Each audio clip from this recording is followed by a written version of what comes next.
what we tend to not understand is that time really doesn't exist. Clocks exist. Time doesn't exist. Right. And like you said, we've been given this functional arrow of time, which puts us in one specific direction so that we can organize our thoughts and our days and our years and weeks and what we're going to do and where we're going to meet up with somebody and everything else. So we have this ability to coordinate and collaborate with each other, like how we're here today at this specific time.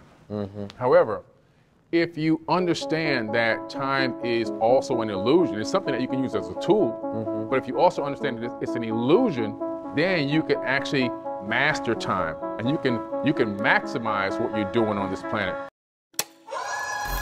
I'm 19 Keys and this is high level conversation. Tap in with the guys.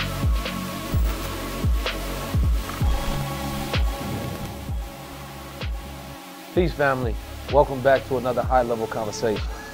Today we have a powerful presentation, a very powerful energy, spirit, man, guide, scholar, polymath, intellectual, executive, actor, producer, author, you understand me, TV host, academia, a man really whom those who have seen needs no introduction. You understand me? A very extraterrestrial intellect. You understand me? A person that can dive in multi-dimensional areas. You understand me? And a person that I don't have to hold back with whatsoever. You understand me? This is a man who has, you know, secured funding to build underground cities in Georgia. You understand me? A person who is a 2-time best-selling author. You understand me? Of Woke Doesn't Mean Broke and of the Emerald Tablets, and also the founder of Forbidden Knowledge. You may have seen him on the Travel Channel. You may have seen him on the History Channel.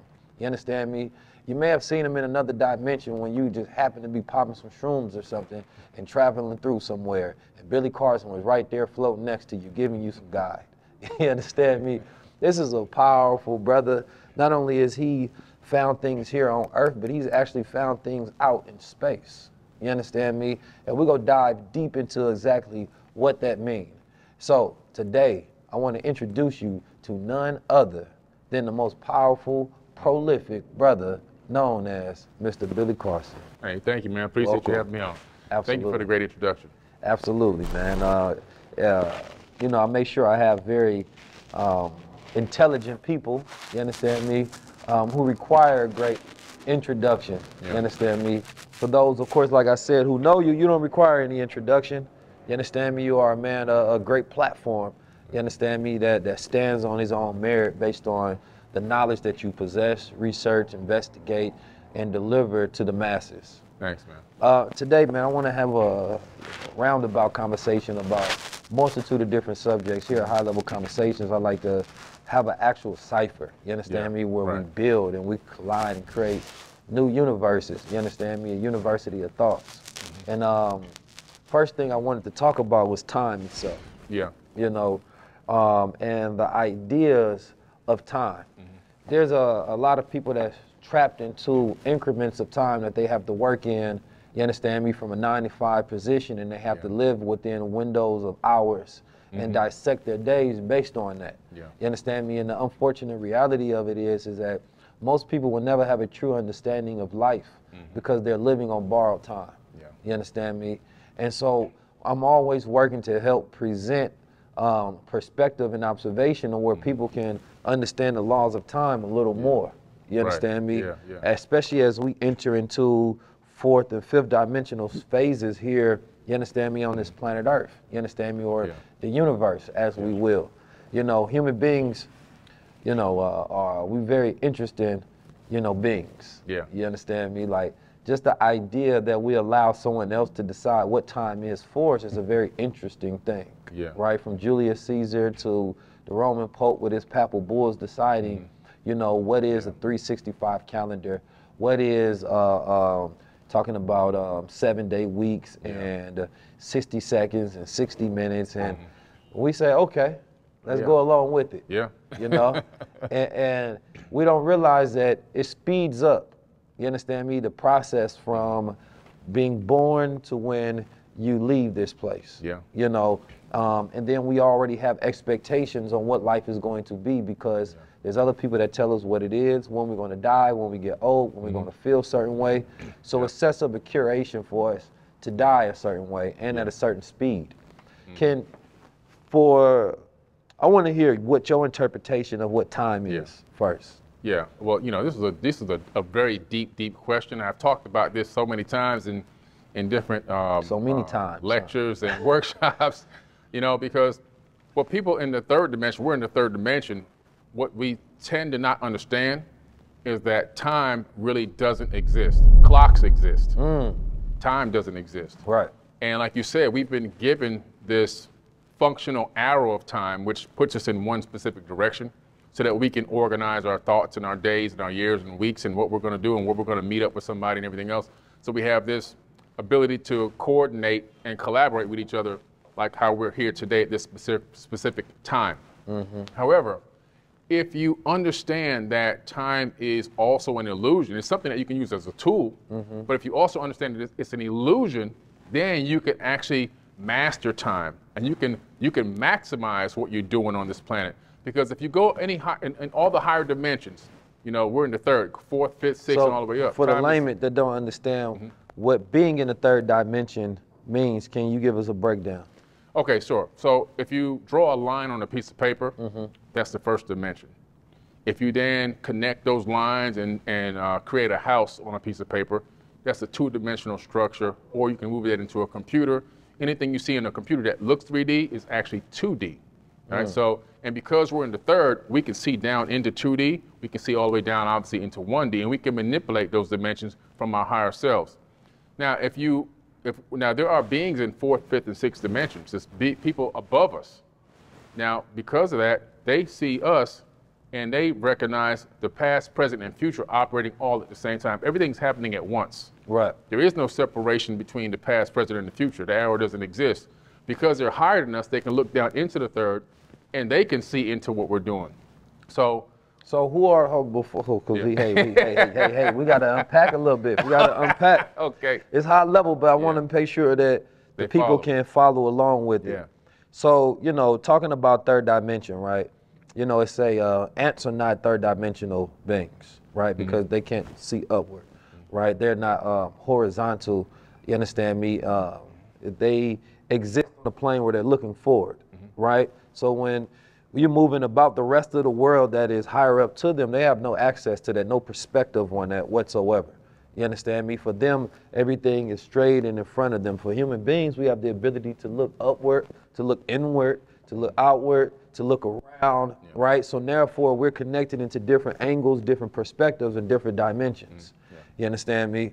And then what I wanted to get though with next though, so let's say we got the third dimension, right? Now we're talking about the fourth dimension, right? What is the fourth dimension?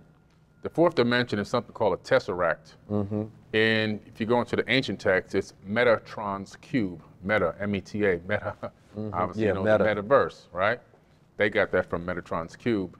It's a fourth dimensional substructure. Now this fourth dimension is really something called a quasi-crystal. And this quasi-crystal in the fourth dimension, it casts a shadow, and the shadow that it casts, it creates the realm that we're living in here. We're living in a shadow of a higher dimension. That shadow creates a third dimension. It actually creates a fractal of it, creates this fractal holographic matrix that we're actually maneuvering in the third dimension right now. So would the fourth dimension be considered a dimension of time? You can address a fourth dimension of time like Albert Einstein was saying if you're just looking at a third plus a fourth being the arrow. But when you actually move up into another dimension, we now know in quantum physics that there is actually a fourth dimension. So all dimensions are in 90-degree angles of each other. And according to quantum theory right now, we're really anticipating that there's at least 11 dimensions, or otherwise the universe would collapse. So there really is truly a fourth, fifth, sixth, seventh, all the way up. Not just the arrow of time. That's just something extra. They try to make it make sense back then by saying the fourth dimension is time. But time is actually not a dimension at all. So now that's a very interesting, because it's a lot that I'm sure that everybody's like, all right, I thought I was smart, and then I tried to keep up, and then I got left behind. Right. You understand me? And what I want to bring people up to speed. You understand me? And the ideas in correlation to the analogy of how we're moving as a collective human species, specifically with technology, right? Because I think it can be connected to cellular technology, right? Going from 3G to 4G. And, going from 3G to 4G to 5G, which allows us to be able to do different things that we normally weren't able to do that weren't possible, right? Let's say you got 3G phones, it's helping you make better, faster calls, you understand me, connected. Then you get to 4G and you're talking about now applications and streaming, right? And Wi-Fi, right? Being able to connect within systems and the Internet of Things. And then 5G allowing completely new systems of possibility. And this was where I think a lot of people missed the point in 2020 where everybody was going through the craze of whether 5G was killing them or not. It was more so what was 5G going to do, right? So the NFTs and the Web3, right? And you're talking about, AR, VR, spatial reality, all these different things are not possible unless you have 5G being in connection.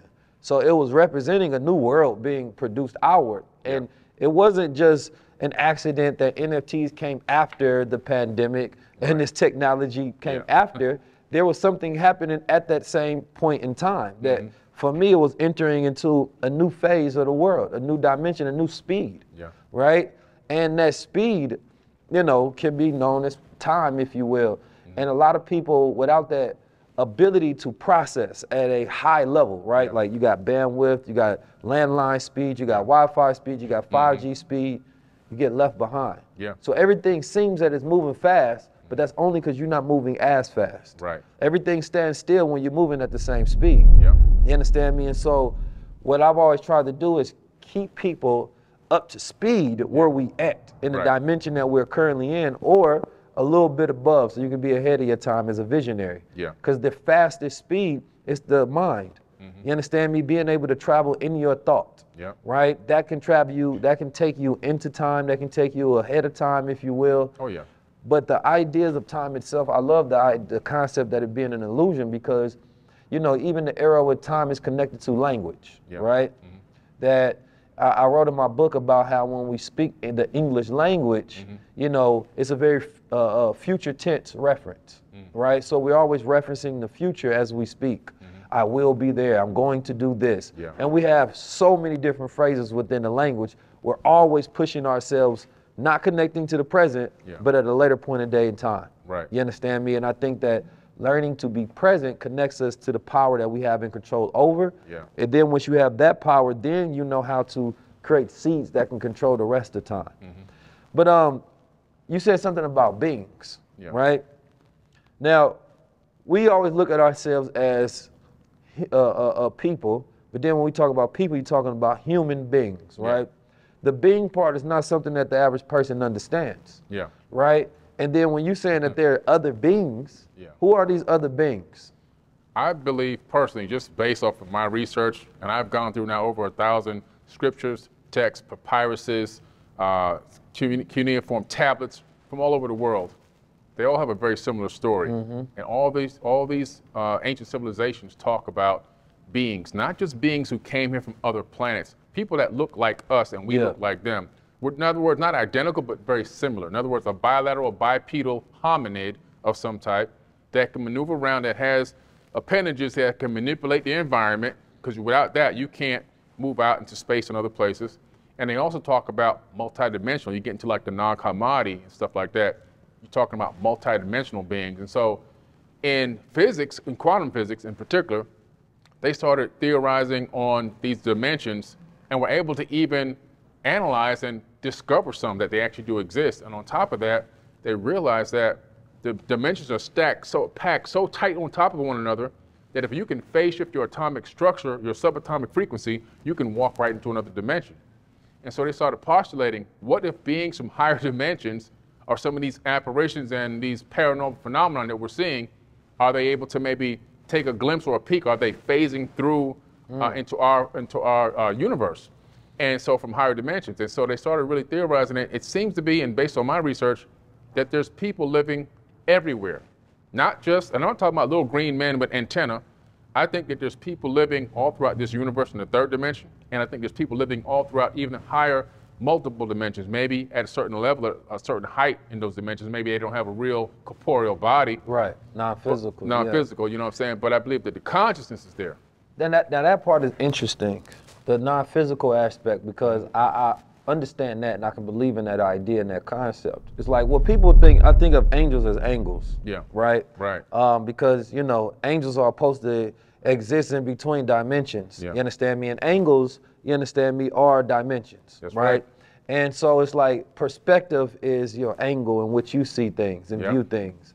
And oftentimes angels come and gives us new perspective, new thoughts. You understand me? Yeah. Arriving from a different, completely dimension of thought that we couldn't arrive at ourselves. Correct. You know, but at the same time, when you're talking about non-corporeal bodies or non-physical bodies, you understand me? I like that concept because when you're talking about time, you're talking about light, you're talking about all of these different ways in which light or energy can exist within, and consciousness, right? The awareness of, you know, output, you understand, mathematical output, right? Do you believe that the universe is mathematical? Oh, absolutely. The language of God is mathematics, because mathematics can literally explain everything that we experience and everything also that exists. Even the fact that we're existing in a light matrix can be proven through mathematics. So we're living in a matrix that's basically written on mathematics called Adinkra codes. And these Adinkra codes go all the way back to the Dogons, the Dogon tribes out of Mali, Africa. Yeah. They actually originated these codes, and they were given these codes by the Nomo, and they learned them. They drew them out as art forms. But now, and they put them on clothing and blankets and everything else. So the Dogon tribe, very interesting tribe, you know, that was able to discover, you know, systems before telescopes and things of that nature. Yeah. So how did they arrive to be able to, because I know a lot of people, I posted about this not too long ago, people want to understand how the hell did the Dogon tribe arrive to it, right? You know, I just subscribe to, you know, us being, you know, gods, melanated beings on this planet Earth. We connected in a way that we just don't understand anymore. You understand me? And being multidimensional, I think about physics in that aspect where you're talking about things being entangled. You know, not Will and Jada entanglements, you understand me? But quantum entanglements. Right, yeah. And, you know, once you understand that, being multidimensional to me is easily understood from the fact that you can break us down to atoms, right? And then cells, and then we get into our skin and we see our physical. But from an atomic level, those are different laws, right? And we're made up of atoms. So that an aspect of our existence is obeying different laws of the universe. And then our cells are obeying different laws of gravity and magnetism, right, and flow. But then we as human beings are obeying different laws, right, of gravity and magnetism in the universe. And then we forget about the universal laws of our multidimensional self because we only know man's law. Exactly. You understand me? So I think being multidimensional is easily understood as above, so below. You understand me? But the idea of the Dogon people being able to chart systems, how were they able to figure that out? You understand me? Before the Europeans had an idea of what was out there. Right. Well, to be honest with you, if you go all the way back to the ancient Dogon history, before they got to Mali, they were in the land of Kem. They were the original inhabitants of the land of Kem before it was called Egypt. And so... Kem meaning the land of blacks? The land of blacks, correct. Exactly, land of blacks. Kem was black, it's all black. That's in the tablets. So Kem, there's so much Jews in here, but so in Kem, you understand me, that's Africa. Yeah. Right? I know everybody call the Middle East as if... You know, it's Africa, man. The Middle East is the most funniest made up concept, magical idea on the planet. I know. Because it's like, you have in Africa, but no, this is like the Middle East Africa. It doesn't count for Sub-Saharan Africa, and Northern Africa, and East Africa. Like, but it's Africa, right? It's Africa. Yeah, so... I mean, for those who don't Cairo know, is in Africa. Cairo's in Africa. Yeah, you know what I'm saying? I know, people still get it wrong till this day. That's crazy. It surprises me.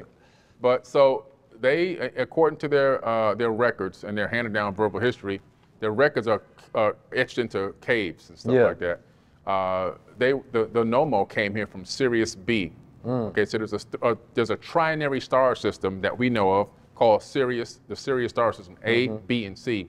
B is a failed star. In other words, it ran out of fuel, turned into a white dwarf. These beings were orbiting on a planet that orbited that star, according to the Dogon, not me. Came here, they're called the Nomo. The Dogon called them the Nomo. Taught them all about the star system, the orbital pattern, our entire solar system, the names, the shapes, the sizes, the colors of all the planets in our solar system, all the planetary alignments. And they even knew that that white dwarf star was so gravitationally heavy that one spoonful couldn't be lifted by over 1 million men. They even knew that. We learned that in quantum mechanics and quantum physics in the 1970s, 1980s. We hypothesized it. And obviously we couldn't even see that star until the 1980s, 1970s, Wow. I'm sorry. So when did they record it? Thousands of years ago. Thousands of years ago. It's like, we're talking about over 6,000 to 7,000 years. They even had depictions of them and everything else, and they taught them how to make these Dogon masks, but they also gave them the Adinkra codes. Now these Adinkra codes look like designs on clothing and patterns. When you turn these designs into three-dimensional structures, they become something called error-correcting codes. And Professor James S. Gates, a black professor who used to be the science advisor for Obama when he was in office, he's now the professor, I believe, at the University of Maryland in supersymmetry and theoretical physics. He discovered these Adinkra codes. He rediscovered them, obviously, and he turned them into three-dimensional objects. And then from there, he found the error-correcting codes. He was analyzing and accessing information about the ether of space-time, and he discovered that the entire ether, in other words, everything this soup that we're operating in throughout the entire universe, is running on a specific code. It's called an Adinkra code. It's called error-correcting codes. The same exact kind of codes that run search engines and web browsers. Wow. That's what's running the universe. So listen now. At certain points in time in the interview, the glasses got to come off. This was one of those points in time when we're talking about Adinkra codes and going into multidimensional aspects of thinking. You know, this episode is brought to you by Gold Water. But, you know, being connected to the stars, you understand me, and being connected to the universe is a very interesting aspect of thinking. You know, I grew up, you know, in the Nation of Islam. Okay. And in the Nation of Islam, there is a lot of, you know, astronomical teachings, you know, about astronomy and sizes of the planets and distance. That was one of the first things we had to learn. Wow. Right, where the distance between the planets, the speed of light, the speed of sound, right? You know, the total square mileage of the water, earth, land, mountains, rivers, lakes, right? Everything. So, you know, deep into the teachings of Elijah Muhammad is astronomy, right? He wasn't really into astrology because he said it was too much guesswork. But astronomy he was into because it was mathematical. And you're talking about, you know, 30s, 40s, 50s, 60s, 70s, for a black man to be teaching astronomy, especially the poor black people in America. It was, it was light years ahead of his time. It was an interesting indication of, you know, where he got his knowledge. Because he had a third grade education, but he was teaching about astronomy. Right? And he would dare the scholars of the world to prove him wrong. Of course, none of them did, right? Because he was talking about Pluto back in those days before they would recognize Pluto, right? And I used to always think about why. And one of the last books that he wrote was called The Theology of Time. Oh, wow. And The Theology of Time was, it's not a book for the beginner, initiate. You understand me? It's definitely more novice when you get into your understanding. And then that's when he proposed and he talked about alien life on Mars. Right, he talked about the different planets who can and who can't go there, what they were doing and building. Like, he has very detailed composition of thought on extraterrestrial life. You understand me? And the origins of the planet itself and the universe itself. You know, and it's very interesting because we often believe that our connection to, you know, the way that the Dogons were able to chart the stars is lost. Right? You know, but that knowledge has always been within our DNA and always been passed down within us. There's just certain keepers of that knowledge, right? And those keepers of the knowledge are not often listened to because, especially today, we in a very static, distracted, low-level way of thinking.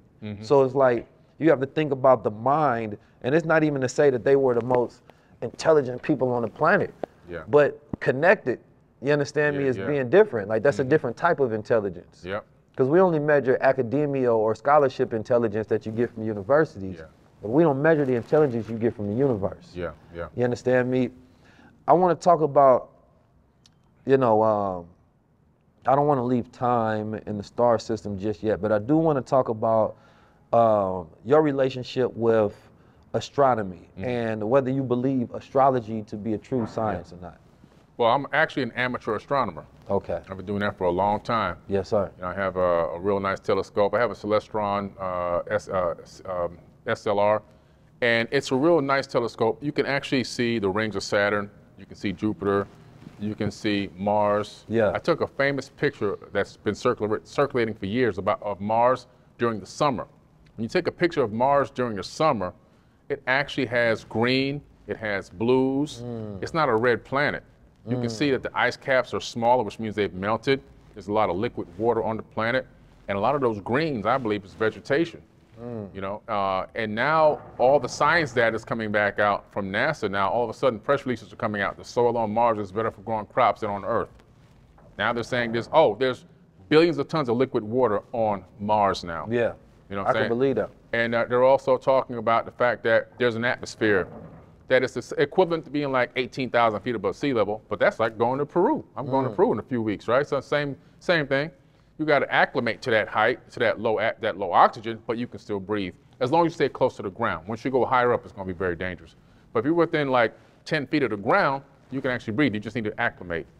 So all of a sudden, all this is coming out because why? They're getting ready to, you know, to build an infrastructure up there, in my opinion, and do a breakaway civilization. That's what the whole Elon Musk and all that's on Mars is all about. So I got really into it. Now, one of the reasons why I built the underground shelter that you mentioned, called Fort Terra Nova, that was back in 2012, was because I was analyzing the precession of the equinoxes, the movement of the stars across the sky, the constellations across the sky. I noticed that they were speeding up.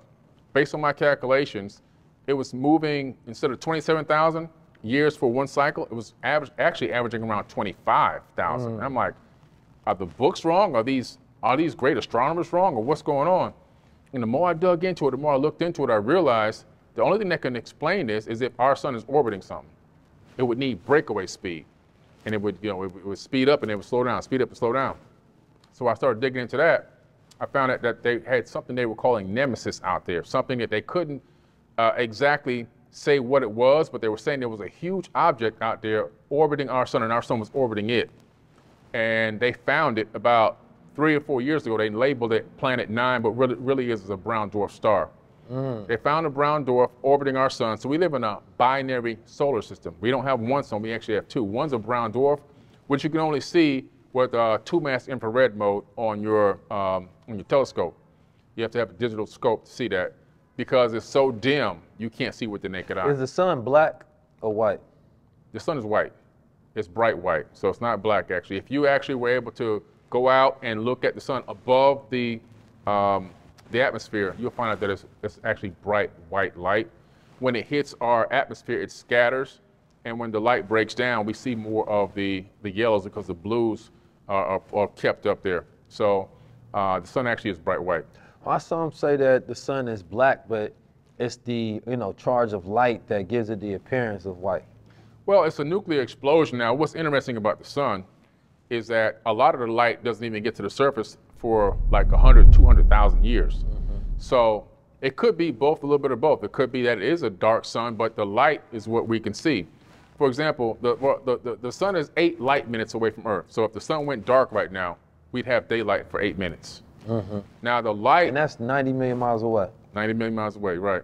And the light that's formed on the inside from the collision of the atoms on the inside, the nuclei, when they're colliding and splitting, that light doesn't go straight from the center core right out to the outside of the sun. It actually meanders through the inside of the sun for thousands and thousands of years before it releases itself and leaves the corona.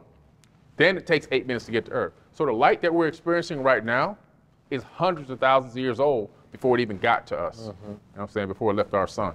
So light is very interesting. You understand me? I want to talk about light and water for a second. Look like we might get to the whole elemental period by the time we're done with this conversation. So, I remember before I got on a journey of, teaching the financial literacy and liberation aspect, my deeper studies was into quantum physics and science and psychology and, a multitude of different things that I believe would help guide enlightenment. You understand me? Yeah. And so studying light, I started studying the 4th phase of water, right? Where in between, for those who don't know, water has 4 different phases. Some people say 5, but we're going to the 4. You understand me? Solid, liquid, gas. You understand me? And I used to think about that because I say the only difference between the water and each structure is the proton arrangement, not the proton count. Right. So it's not something new that's happening to the water that is entered into it that changes its state. It's the arrangement, you understand me, of its energy. And so when I thought about that, and then of course, you know, light is energy, so we can say that it's light that changes, and then waters has the most different states out of any other element. And so I liken that to consciousness, right? That our consciousness can be in rigid states, it can be in flow states, right? But what changes? Your consciousness going from a lower consciousness to a higher consciousness is enlightenment, right? You know, when we read, right, I always say we re-add, right? We're re-adding knowledge that is already in us because we're not actually, nothing physical is going in there. Nothing is going to tinkering and changing with your brain. It's literally electricity changing the arrangement, you understand me, and the structure of your state of consciousness. And you can see a symbol, right, and gain enlightenment, right? And it can cause an inner knowing that can have your mind, you know, raising this vibration, right? And, you know, that's not something that we often think about. And a lot of people gonna be like, oh, this conversation ain't going high level for real, right? But I say the fourth phase of water on purpose because, you know, everything around us emits energy. Every single thing. We walk into a room, we say, damn, the vibe is off. Right. We don't realize we speaking in scientific terms. You understand me? Real science. Yeah, it's true science. The vibe is off, but you have an intuitive connection on what that vibe is. Right? That there's friction in the air, that the ions, you understand me, are positive or negative charged when you go into different environments. And so if we understood that, then number one, we will create a more conscious sensitivity to the environments that we go to. But we are in environments that are often very austere to, you know, our embodiment, our aura, you understand me, and who we are, because, you know, for those who don't know, we emit an aura from our heart, you understand me? And when that is pierced, that's when we start to get sick. And we are in environments we're not supposed to be in that are in friction to whatever our vibration is. That's when we feel off. Right? And there's only certain people, and I'm with Minister Louis Farrakhan said, somebody asked him once, they said, how are you able to go into all of these different type of environments, you understand me, and not be changed by them or not feel sick by them sometimes because you're around all these different type of people? And he said, I bring my own atmosphere. That's right. You understand me?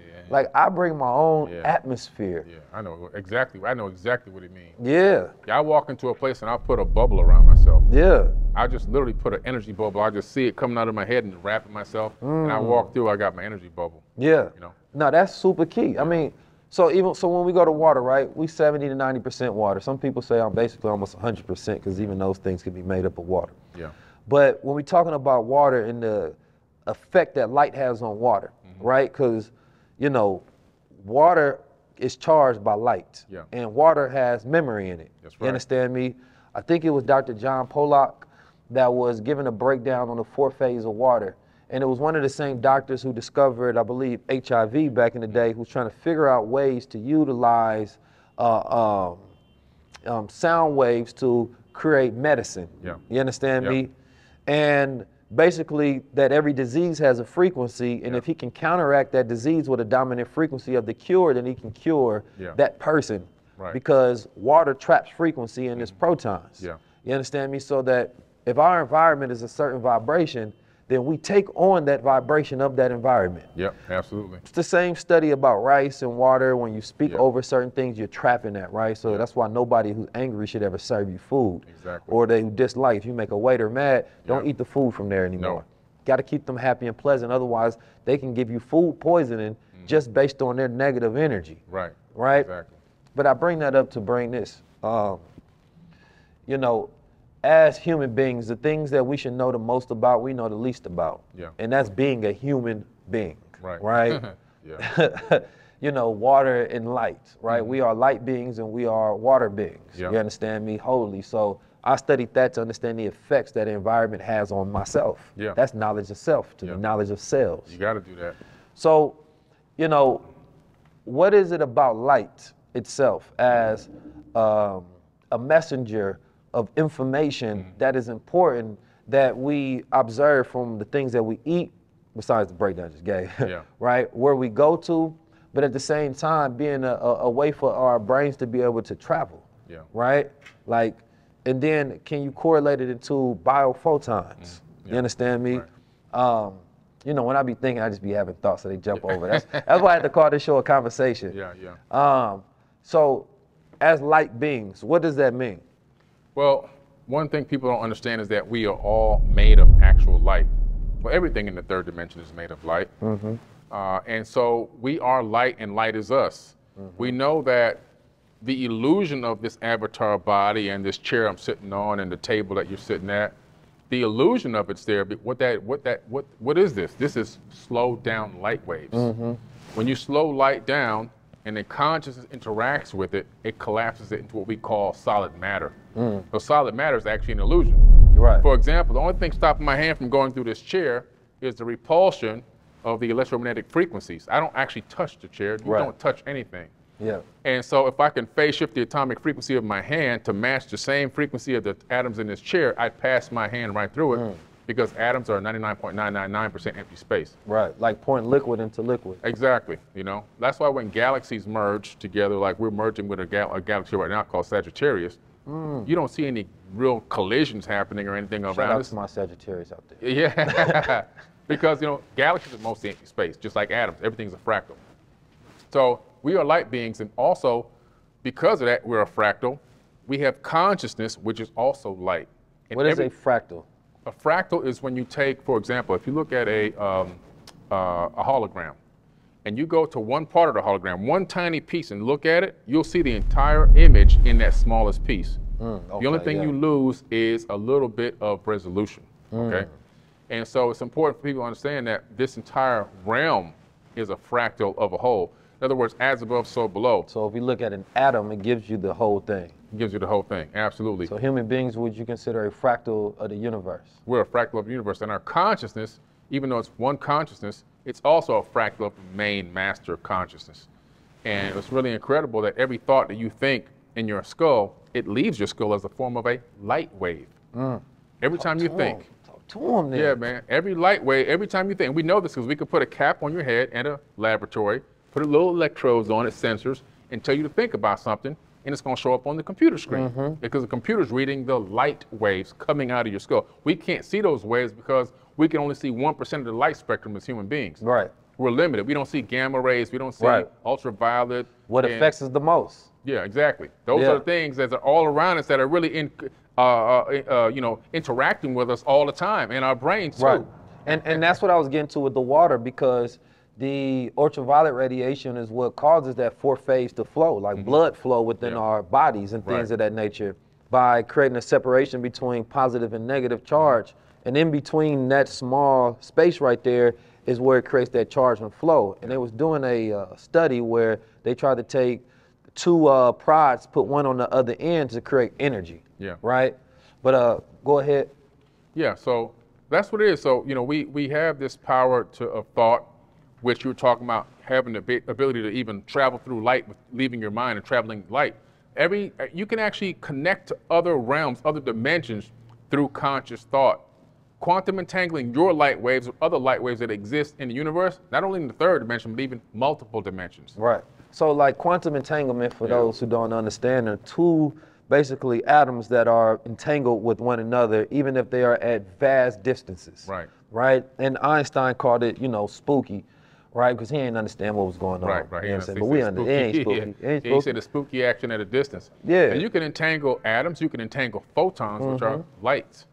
Right. So do you think that's what happened when people fall in love? They consider to be soulmates? I think it happens. Well, your mind can entangle with somebody on the other side of the universe. A lot of the times, you know, you can say, oh, I came up with this great idea. Right. But you really didn't. You just downloaded that idea because you entangled with the information. Entanglement. That's all it is. All information actually exists. And now, like big time mainstream quantum physicists and theoretical physicists are admitting that this is true now. Yeah. Like it's not woo-woo science no more. This is like what you're getting taught in university. When I was at MIT studying applied neuroscience, one of the things we learned about was this exact thing. The fact that not only can you walk in a room, like you were saying earlier, and you can sense the vibe, and you can actually transmit negative or positive energy to somebody. If somebody's at a low frequency and you walk in positive and high frequency enough, your light being can actually raise their energy level. Right, right. And if you're not high enough and they're low, they can actually drop your energy level. Right. It depends on how strong you are consciously. And then also we talked about the fact that we can entangle with information throughout the entire multiverse. So information can even come from other universes into your own mind. And if you're able to discern that information, you can actually then, if you can put the action behind it, it could be one of the greatest inventions. It could be Web3. It could be, you know what I'm saying, whatever we got going on now. NFTs or whatever. All this stuff comes from other places. So biophotons is what I wanted to get to. Because biophotons to me is very interesting, because I think it's like taking the concept of science and physics and being able to apply it, you understand me, in a real world sense, and connect, you know, yourself and your willpower, right? You know, it was Dr. Wesley. He has the Book of God, and he has a very, very dope book, very amazing book. Everybody should study it. But he gives a breakdown of biophotons, and this is one of my first introductions to it, when he was talking about a study that was done at this university, you know, to study biophoton levels, which is basically, for those who don't know, is light within the human body. Right. And so one of the things that they studied was the fact that during a time that a patient was sick, you understand me, the light that they emitted glowed brighter, right? And of course that was because the body was working to heal itself. Yep. And the thought process was that if you go back to ancient human being origins, that those human beings were just light beings, complete light beings. And as, you know, as I'm positing this thought right now, as melanin, you understand me, overtook those bodies, and you're talking about, you know, that very dark melanin, and then you have light, you know, piercing out of that, which used to be where hair follicles are, you understand me? Then you're talking about a blue aura, or a blue hue, right? And so in ancient texts where you see a lot of the blue representation of gods or beings, there were the representation of the original man and woman as light beings. Now, the way that I connected to science more so is the idea that, you know, our mind has light within it, right? And it communicates directly with the light outside us, and that this is scientifically proven that we can think things and bend the wheel of reality around us. Like the Matrix played with the concepts and ideas. The spoon doesn't exist idea. But more so is, you know, each one of us have different levels of consciousness and conscious power. And the ability to bend and change reality around us, which is also a very masculine trait, because testosterone increases that biophotonic energy, you understand me, within the body. So depleted testosterone depletes willpower as well. So it's saying that, for me, I always say that one act of masculinity is willpower, the ability to take thoughts outside your mind and produce them into reality. So if you have a people who are not able to produce their thoughts, then those people are lost without that will, right? Without that power, without that godliness. And so that's something that I think about often as I see our brothers and sisters hoping and wishing and trying to bring things forth, but they just can't, because that light inside them is dead. Plus, a lot of the male in this society right now, they're being emasculated. Oh yeah, sterilized. And so, you know, and a lot of it's chemical based. Yes. It's the food. Chemical castration. Chemical castration, man. It's all these microplastics that are, you know, we're inhaling them, we're eating them. It's in the food, it's in everything. They did a test on those microplastics. They were converting male frogs into women. Right. You know, this is just crazy stuff. So that's a hell of a leap. It's a big leap. That's a big leap. Couldn't resist myself, y'all. Oh man, but it's so true, you know. And so it's taking away the testosterone levels in men are the lowest it's been since they've been recording them. Right. And so to that effect, what you're saying is, you know, the levels are dropping, and the ability for men to make a lot of logical decisions is also dropping. You see men now operating more off of emotion versus logic. That balance of logic versus emotion isn't there anymore. Sometimes there's a lot more men that are more emotional than women. So their plan is working out, you know, and the plan for them really is to not let us discover our light body. Not let us discover our light consciousness and the power that we really truly have inside of us to change and bend and mold this matrix to our will and overcome and supersede where they are. Right. What they want us to do is just continue to stay in these small little pockets, fighting each other over scraps, and not really ever getting to the higher levels and realizing that we're supposed to be able to bring our heaven right here to this earth right now. And see, that reminds me of when you talk about the beings that can see and they look down, right? Like you imagine somebody in a tower looking down on the people playing the game of the rat race, but they can see dimensions. They can see where the people are headed. They can see all different angles, right? And those are the people, what considered to be the 1%. You understand me? And then, of course, that can be translated into different, names and forms and species and things of that nature. But the ruling class, if you will, you understand me? The manipulating class, those who practice tricknology and deceit on the rest of the population to not know their power. Right. Like, the greatest trick of the devil is to get you to not know that you're a God. That's it. You understand me? Because the moment that you have self-realization of your power, number one, you stop looking at them to help manage you discover it. Exactly. Because if we go to chattel slavery times, and I like to say chattel slavery just because it's such a different form than the rest of the slavery. But chattel slavery is all about breaking that knowledge of self and that knowing of who you are. Because how can you make a slave unless he is completely dependent upon your will? Exactly. And the testosterone-filled masculine slaves were the hardest ones to break, the ones that have their own faith and belief systems, because they weren't going to relinquish that power to someone else. Right. No, they fought, and there were insurrections all throughout times because that willpower was fighting another will. You understand me? And so now what we got is more so Chris Rock, where you don't fight the will no more. You just let it slap you around. You understand me? I just had to drop another one. I couldn't help myself. But the lack. Oh, man. I love jokes, y'all. I love jokes. I love comedy. But no, for real though, because here we are in present day, and when we talk about chemical castration, man, this is very important. Like, we've went through so many different phases fighting those beings. You understand me? Who bring in drugs, who bring in guns, who bring in propaganda, who bring in, MK Ultra, you understand me? And toxins and poisons from the air to every single thing. It's not black people doing that. No, definitely not. we ain't got that type of control. No. Unfortunately, that's the issue. Right. So, like you can take that back to, it's unfortunate that the greatest minds are producing destructive things. Their greatest minds are producing destructive things. And now what we are in this phase of reality is figuring out who we are, because that's still always the biggest key to all of this. Because the hardest thing is to teach another black man or woman who you are. Right. Let me teach you whether you want to call yourself black, original, you understand me, Moor, Hebrew, Israelite, alien, whatever you want to call yourself. You can describe yourself as an Anunnakian. But understanding at the core, you understand me, that being of godliness that you possess, and that is unstoppable once you truly recognize who you are. Not just from literature, not just through paperwork. I'm talking about through spirit, things that can't be taught, that have to be known deep within. You have to walk in your own power. When I walk places, when I go places, I expect the universe to unfold for me. I expect things to open up for me and things to just happen for me when I walk into places. I can just be going to the grocery store.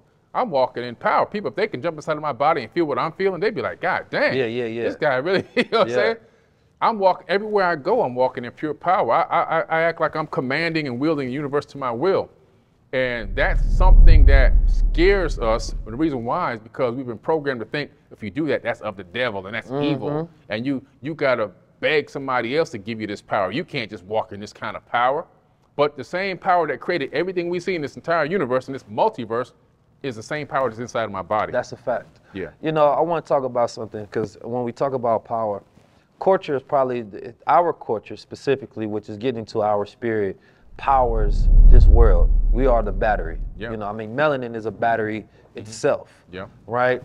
And when we talk about that, I was studying, years ago, the Carter scale.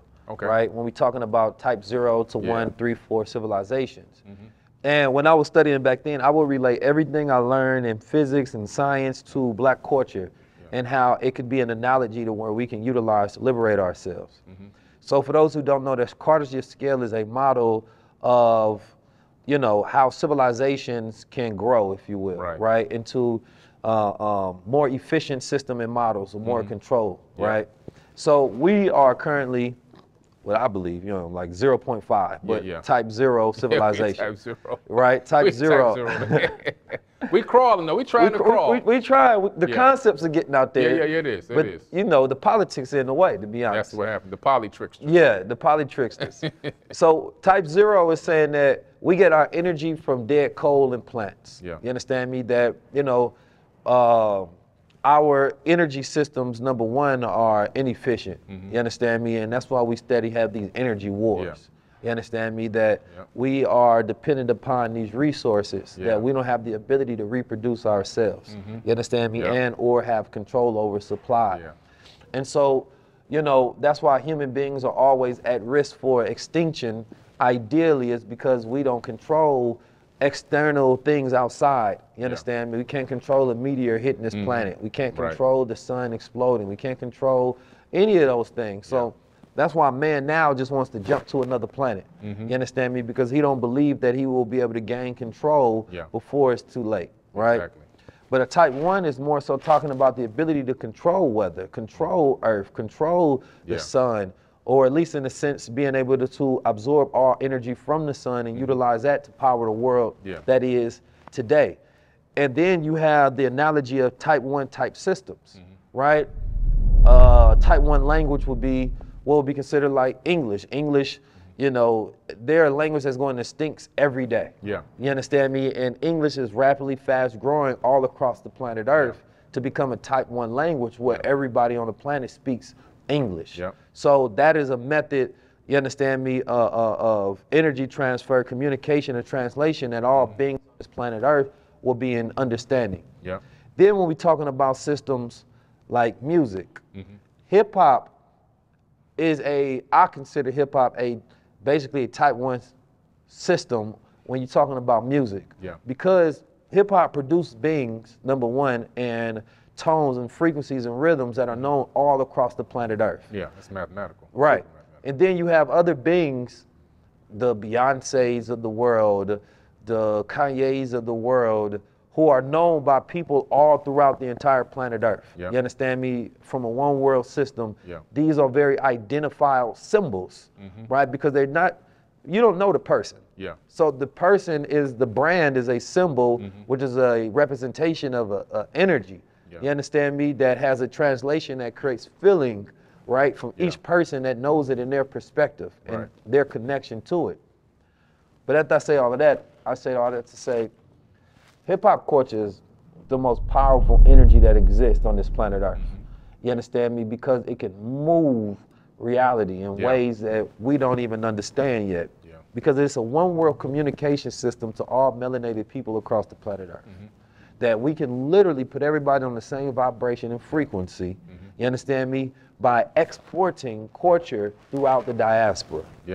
And if we understood how powerful that concept was, we have the ability to leap past and make quantum leaps over everybody with this system that we created called hip hop. And this is why we have so many culture vultures, because culture vultures understand this expressway throughout the world. If I connect to a rapper, if I'm a white guy, and if I'm a smart white guy, I need to, and if I can afford it, I need to get close to the rappers. The rappers don't realize they have more leverage than I do. They're the big influencers of the world. Biggest. I've never seen a rapper understood their value so much when they stand next to a white guy and give them their presence. Because what you're doing is you're giving them an entry into culture, and you're giving them an audience where you're spreading their message and connecting them to hip hop. And it's wildly known that there are a lot of culture vultures, we just don't speak on it. You understand me? Because people are, you know, favored for this, favored for that. But once you really understand it, there was I'm not gonna name a name at this point, famous, I think he might be a billionaire, maybe a couple $100 million or whatever. But I was speaking in the same arena he was speaking in. He was speaking right after me. You know, and I kept trying to rub shoulders. I'm giving him the cold shoulder. Yeah, yeah. And I don't want no pictures, no nothing. Right. Because what I realized that he would get more value if I took a picture with him than he would get from me. Right. Because now he's connected to top thought leader in the culture. He seems down. You understand me? He seems connected. Yeah. History would look at that picture and say we had a relationship. Yeah. You understand me? How could he be other than, you know, in the way we trying to depict his morality if he was connected to 19 keys at that time? Yep. So why wouldn't I utilize that as leverage? Why would I just allow somebody to absorb my value, connect to my culture, but we don't think about time? We don't think about our true power at all. Energy vampires. Because, yeah, energy vampires. Yeah. And we utilize our dead leaders as our coal and our energy. You understand me? Yeah. So we're not operating in the present system controlling our weather, controlling our culture, controlling our time, controlling our language, our mind, our music. Yeah. So for me, it's about taking, you know, melanated people from a type 0 civilization to a type 1 civilization. Yeah. And then, you know, type 2 and 3, those civilizations, you talking about controlling planets. Oh, yeah, yeah. All kind of stuff. We don't even need to go there yet. We're far off. But it's an interesting model and it's an interesting idea when you're talking about measuring progress of a people that have been trapped under another people's thumb. Yeah. You understand me? And working to increase the aggregate efficiency of our output. Yeah. What we put out based on the energy that we get back. Yeah. And how do we increase that as a people, Right. you know, for a revolution, Yeah. right? But I want to talk to you about something else because I heard you talking about AI. Now, I look at, we know we are in a time of declining population, Yeah. right? Specifically in America anyway. You understand me? When Elon Musk said that, you know, we need population growth, and Bill Gates say we need population decline. Yeah. But what I realized, they were talking about two different places. Elon Musk was talking about America, Bill Gates was talking about Africa. Yep. So Bill Gates was saying that they're gonna have another 2 billion people by 2050. We need population decline over there. Yeah. Elon Musk say, well, listen, we already have fewer births than we do deaths. You understand me? So therefore, we on a decline. Yeah. We need more birth, right? So he trying to get out of here. Yeah, he's trying to go. He's trying to get out. He said, I'm out, man. One-way Party trip to too Mars. crowded. You feel me? He grew up in South Africa, so he know what it's like where it's 7% of them over there. You know. So it's interesting because I look at those who are in power, of course, power wants to maintain power, Yeah. right? So it only makes sense that the people that are in power wants to continue to cede power, and they don't want to concede power to anybody else. So when you're talking about playing God, that's what they want to do. If you can't have the population size, we have to figure out another way to maintain control. Yep. And AI to me is one of those ways to be able to maintain control.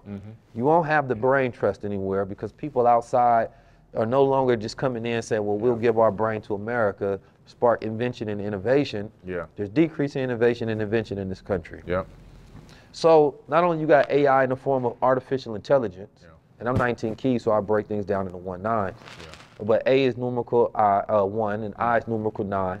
And that 19 is representation of male, female, conscious, subconscious, you understand me? God itself, because everything is between that 1 through 9. Gotcha. Collapse back into a 1. When we talk about artificial intelligence, it's more so not even just AI of artificial intelligence, artificial insemination, artificial ingredients as well, right? And these are all the ways that I see that those are in power are working to maintain power, utilizing AI. Can you speak upon the future of AI and where we headed? Yeah, definitely. The AI is dangerous. If you look into the ancient Sumerian tablets, you'll discover in the Epic of Gilgamesh, who was considered to be half human, half god. They call him a demigod. His father was Enki, and he had a human mother, according to the tablets. Yeah. And they want to send Enlil, who was his uncle, sent him on a journey, a hero's journey.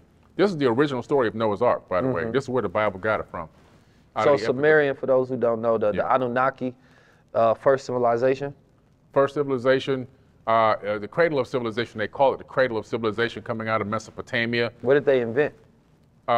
Roads, city grid streets, bicameral Congress, plumbing systems. I mean, you name it, everything you could think of, schooling and chemistry and mathematics, and they even had a metric system back then. You're talking about, you know, thousands, hundreds of thousands of years ago, they had a metric system. And so they literally, the whole modern society we have today came out of Sumer. There's a tablet that where Enlil is speaking, and he's showing his sister this crystal tablet, by the way, is what it's called. And he's showing her his plans for all time on this planet. He said, these plans I have here, these plans are gonna last for all time. And that's where we're still in it today. We still got the same polytrickster program he put in back then. They had their own numerical kingship, the way they ran theirselves, but they gave humans the political system. That's a very And they also installed idea. inflation at that same exact time. Yeah. Yeah. And that's a very, very, very, very interesting idea. Yeah. So in that system, right, I know that children who are born, and at the same time you're born in any time, you succumb to a dominant paradigm. The dominant frequency wins, right? And so do you believe that based on, you know, the Anunnaki or Enlil having this crystal tablet, you understand me, where he wrote down his plans for time dominance, Yeah. you understand me, so that he can conquer ages of time. Do you think that it's possible to go against that plan, you understand me, and create our own will for the planet? Yeah, it can. The program that he put in was so good. You know, we're born, we're given a name, a race, and a religion, and we're basically, we grow up defending that whole identity. It's a fake identity. It's not really us. We've kind of forgotten and relinquished who we really are and given it up to this system, this institutionalized system that was put in place thousands of years ago. But if we really come together, that's the biggest part we got to do. We got to come together and stop all this divide and conquer. You know, you're this religion, I'm this thing, or you're this light skin and I'm this dark skin. All this stuff we got to, you know, black men want to fight black men all the time. We want to attack each other socially now on social media because you're doing too good and I'm not doing as good as you. We got to drop all of that. We got to stop all of that. We got to synchronize. We got to realize that we're better together than apart, not tearing each other down, fighting each other, slapping each other, all this kind of crazy stuff. Yeah. We got to come together and we got to realize, man, how can I bring a piece of the puzzle? How can you bring a piece of the puzzle? You know what I'm saying? Just sitting here talking to you, you got pieces of the puzzle that I don't have, and I got pieces of the puzzle that you don't have. We can start building a whole doggone puzzle. We can put a puzzle together. And you add more people. Next thing you know, that picture, that painting is amazing. We can make a mosaic. Yeah. And so until we get to that point, though, we're always going to be bickering and fighting and arguing over resources and pocket watching and hating and worrying about this and worrying about that, because that's the program they instilled into us. We got to now override this DNA and this RNA programming code. We got to say, you know what? We got to talk to ourselves. You know what? I'm being a hater right now. I'm being a troll right now. I'm pocket watching right now. I'm being jealous right now. Why am I doing that? And analyze inside of ourselves. Why am I doing this? Why do I feel like this? And work on our internal self and learn how to not be that way. Learn how to give somebody the benefit of the doubt. Learn how to try to work with somebody. Learn how to ask better questions so you can understand better instead of getting angry. And you know, learn how to control your emotional state. And when we can do that and we can link up and we can make big power moves together, that's when the world's going to change. That's very powerful. You understand me? And of course, it's something that, you know, we've known but not been able to do. Yeah. So we talk about DNA, right? Because really, in order to give a breakdown on, you know, the Anunnaki and the Sumerians, we need to dedicate an entire, That's a whole breakdown for that story, and we can, you know, say that for another day and time. But I want to go and talk about DNA and the ability to upgrade our DNA. Yeah. You know, one of the ways that I upgrade my DNA is through travel. You understand me? And through meditation and eating and environment, things of that nature. But can you talk about DNA and our ability to upgrade our DNA and some of the methods that we can utilize practically? Definitely. First of all, people have to understand that DNA is a storage medium. It actually stores data and information. So when we say things like your program code and you're operating off your code, it's actually a true scientific statement. 1 gram of DNA can hold 433 petabytes of data. This one scientist, George Church, replicated his ebook 80 billion times and downloaded it onto 1 gram of DNA, which is one drop on the tip of your finger. 80 billion times. 80 billion. What he did was he realized that DNA stored information. He was like, wow, our body is full of data. The whole human body is full of data. Billions and billions and billions of petabytes of data. And what he said was, he realized you can take data from a server, a computer, and convert it from zeros and ones into A's, T's, and G's, which is what your DNA reads. And then you can actually download the data into the DNA and store data in a volume instead of storing it linear, like time, one arrow. But when you can store it in a volume, you can store much more information. So then he replicated it 80 billion times, and then he transferred it from DNA, from A's, T's, and G's back into zeros and ones and uploaded it back into a computer. So he recognized that DNA is also a server. He's like, man, this is incredible. So we have this ability in us to move data and information. Now, because of something called epigenetic memories, we know that 15 to 20 generations before us, that programming code was downloaded into our body. So you're born with this hard-coded information already in your body. Most of it is only, though, this is the sad part, is only trauma that came from previous generations. All the slave beatings and whoopings and the separation of loved ones and the buck fighting and all that stuff, it's in your body. That's why when black people start feeling like I'm depressed, I got PTSD, but they don't know why. I'm feeling, I'm feeling down or ill or angry or whatever. A lot of it is, it's the epigenetics. So to overcome this, what scientists realize, you can actually start to re-encode that DNA by doing simple things. Simple.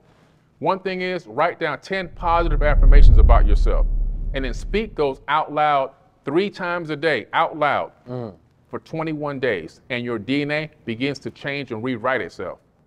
You begin to start to believe those cymatic frequencies coming out of your mouth, that your body is actually listening to the information. Like you said before, the body is mostly water.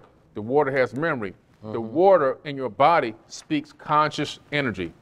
So when you are releasing that conscious energy into the atmosphere, your body is then absorbing it back into the water, and then the light force energy is rewriting your DNA.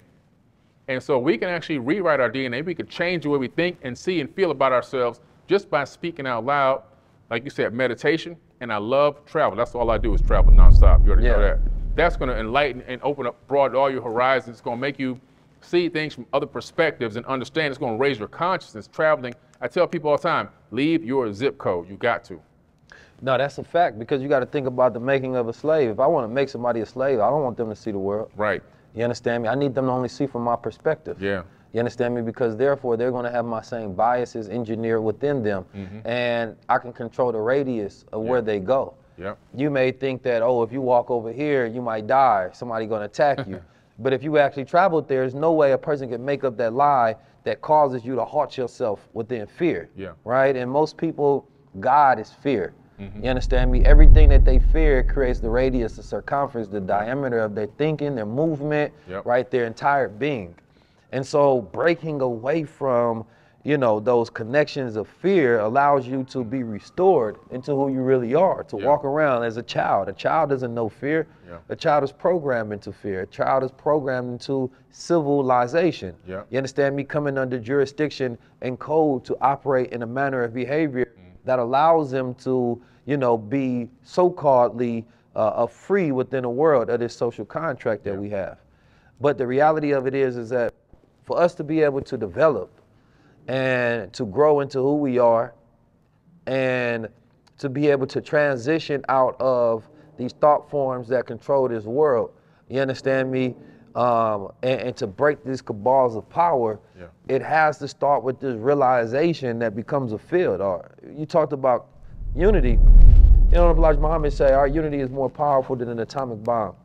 But then when you think about what is an atomic bomb, you understand me? The breaking of those atoms. You understand me? And when we build, the guys always talk about, we cracking atoms. You understand me?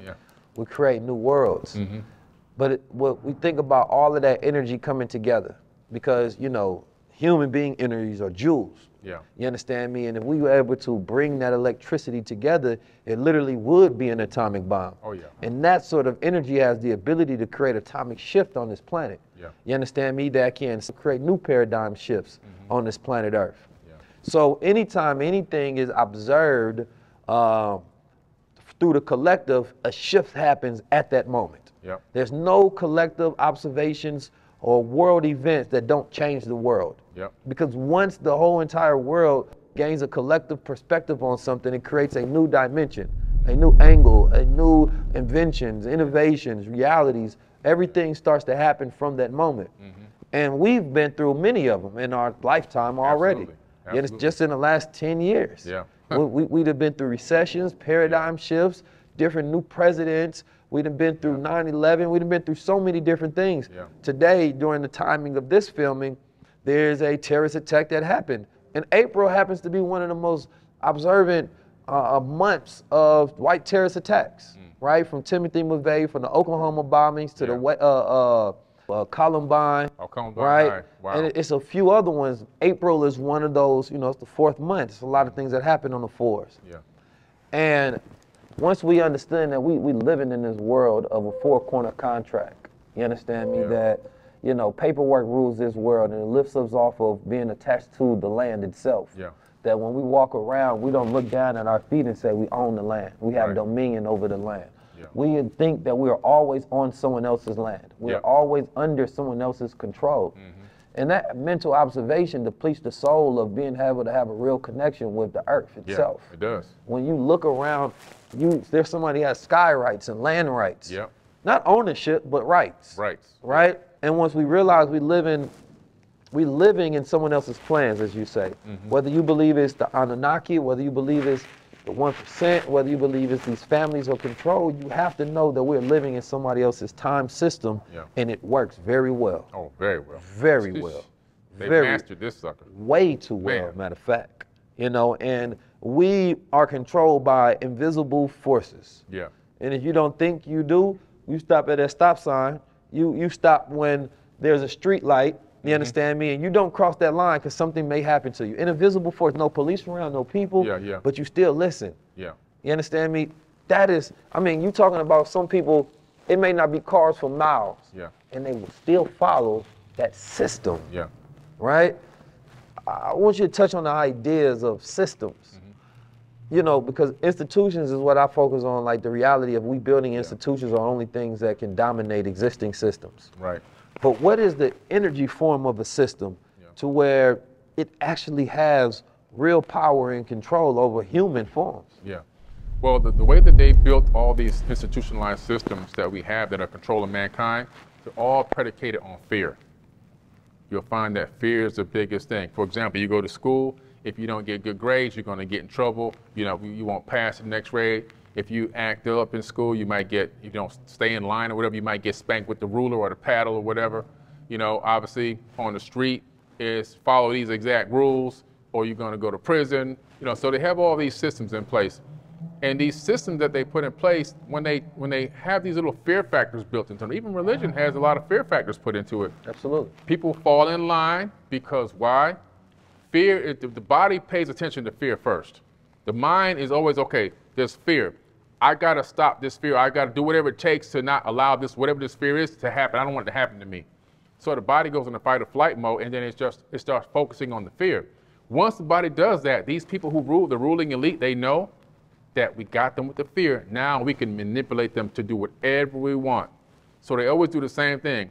They create the problem, okay? They wait for the reaction, and then they provide the solution to that problem.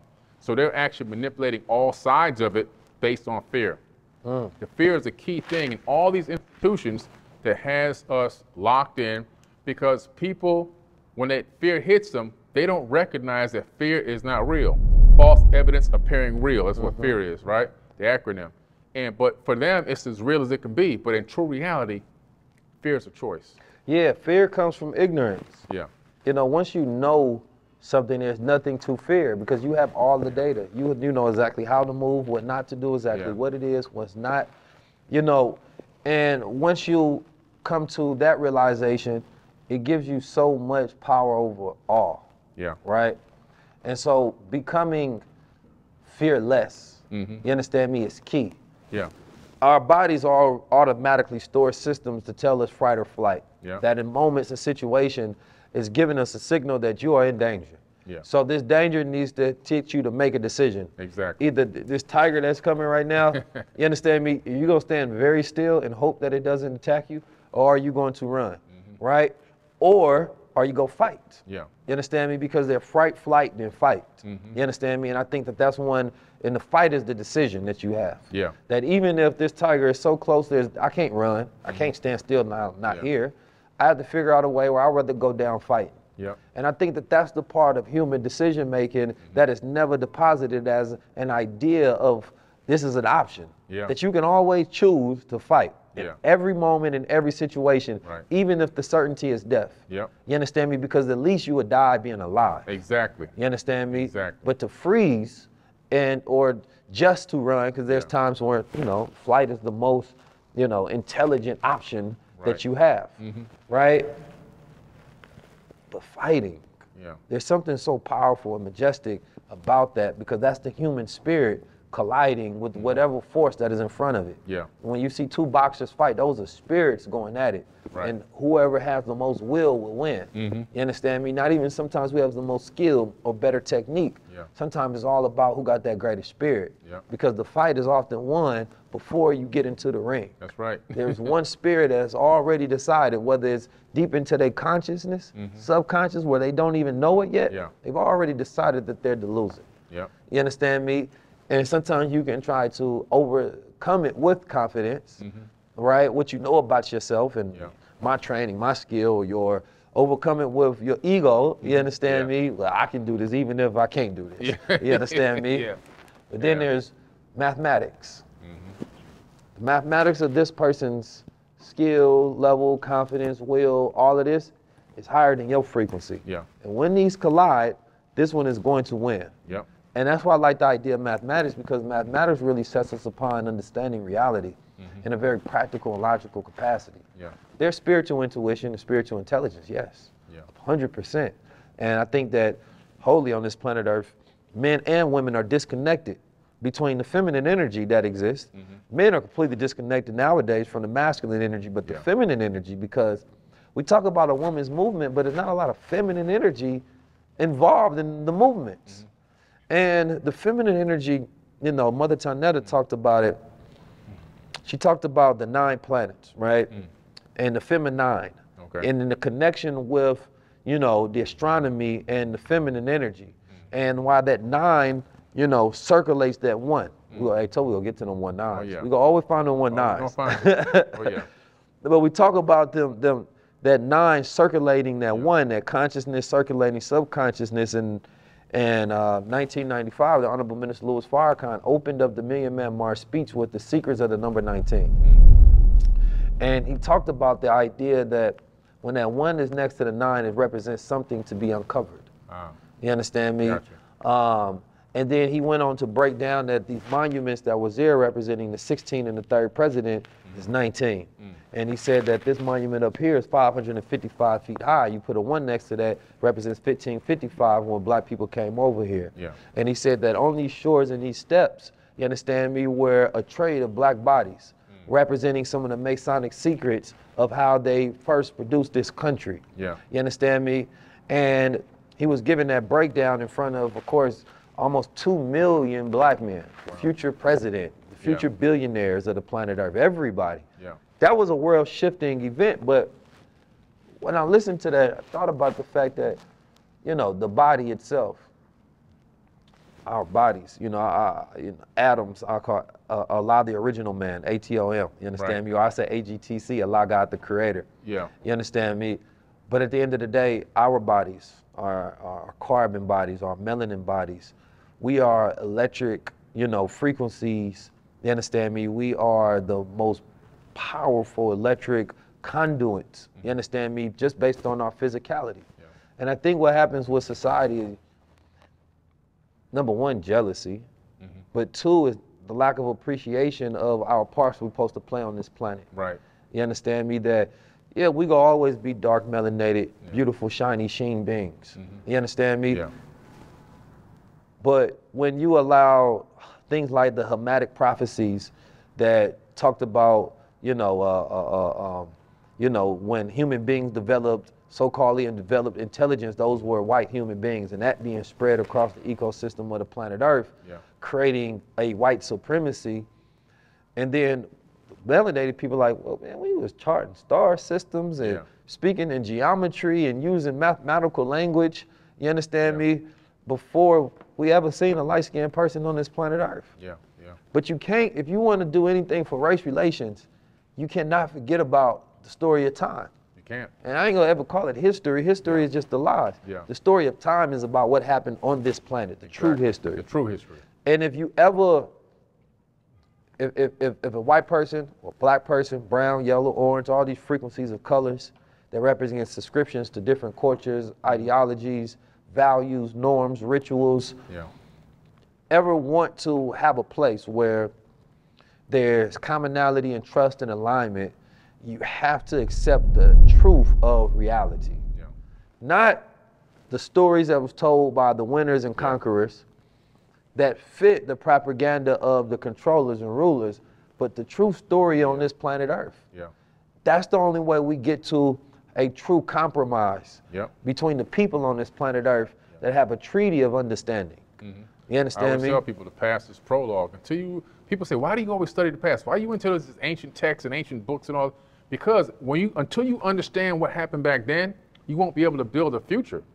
The future is going to be built based on what you know about your true past and your true history. If you can't figure out at least as close as possible to what was happening back then, the future is still going to be a gray area.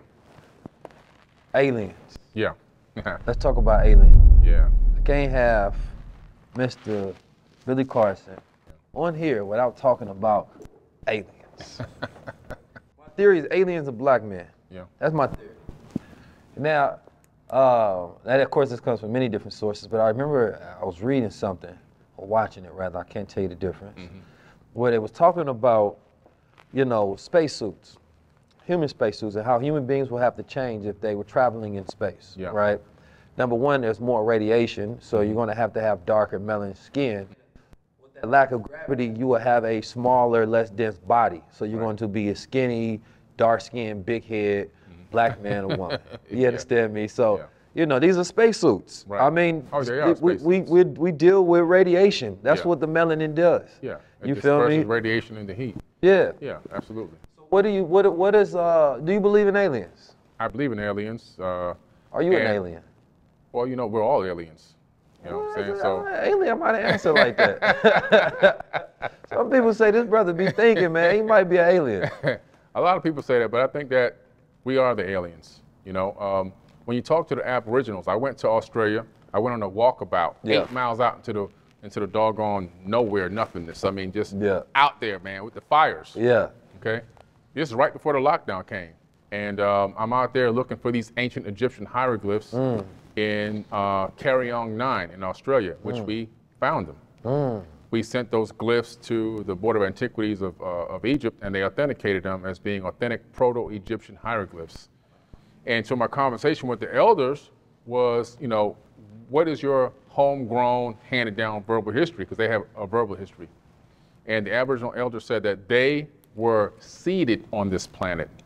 They said that the Pleiadians brought them to Earth, and they were the first people on Earth. Those are black Aboriginals. Who are the Pleiadians?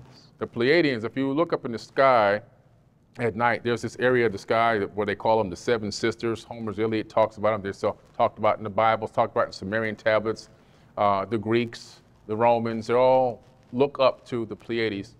It's actually, we call them the Seven Sisters because only 7 bright stars you can see with the naked eye, but there's many more stars there. But in that region of the sky, according to so many ancient texts and so many ancient civilizations, there was advanced civilizations there. Before this area had any inhabitants, that was the region or sector of the galaxy that had a lot of life. But a big war broke out. And in this war, there was something being used called the Brahmahanda weapon, okay? The Brahmahanda weapon, which actually could destroy planets.